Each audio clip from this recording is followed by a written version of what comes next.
আজকে হাসিনা কোথায়? পালাইছে পালাইছে ওই ভুয়া ওবায়দুল কাদের তারে লইয়া পালাইছে।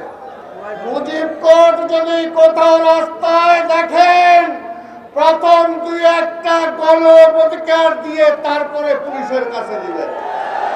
এই হাসিনা বড়াই করে বলছিল যে বিএনপির কোন নেতা নাই, খালেদা জিয়াও নাই, তারেক রহমানও নাই। আজকে হাসিনা কোথায়? পালাইছে পালাইছে ওই ভুয়া ওবায়দুল কাদের তারে লইয়া পালাইছে। বাজা ভাঙা কাউয়া। আজকে তাই ইতিহাস থেকে সবাই শিক্ষা নেওয়া দরকার। এই 72 থেকে 75-এর ঘটনা আমরা এতদিন বলতাম যে কিভাবে আওয়ামী লীগের পতন হয়েছে, কিন্তু শেখ হাসিনা ওইটা থেকে শিক্ষা গ্রহণ করে নাই। বেগম খালেদা জিয়ার সাথে কি হাসিনার তুলনা হয় না? বেগম খালেদা জিয়া এই দেশ থেকে কি ভাগে গেছে?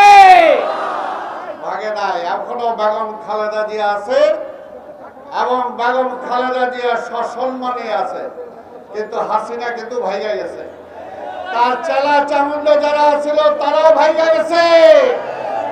বলতো বিএনপি দেখা যায় না, এখন তো আওয়ামী লীগ খুঁজে পাওয়া যায় না। আমরা দেখলাম বলছিল যে 15 আগস্ট নাকি কোথায় তারা আসবে নামবে, কোথাও কি মুজিব কোর্ট খুঁজে পাওয়া গেছে? মুজিব কোর্ট নাই। যারা 2-4টা পড়ছিল এগুলো খুঁজলে হয় নদীতে ফেলাইছে, আর না হয় তলায় রাখছে, বালিশের তলায়। মুজিব কোর্ট যদি কোথাও রাস্তায় দেখেন, প্রথম দুই একটা গণঅধিকার দিয়ে তারপরে পুলিশের কাছে দিবেন। সোজা কথা, অনেক অত্যাচার, অনেক নিপীড়ন হয়েছে। এই আইনমন্ত্রী আনিসুল হক বহু কথা বলছে, ওই ব্যাটারে প্রতিদিন কোর্টে আনতে হবে আর নিতে হবে, আনতে হবে আর নিতে হবে। বুঝতে হবে যে কিভাবে আমাদেরকে কষ্ট দিচ্ছেন।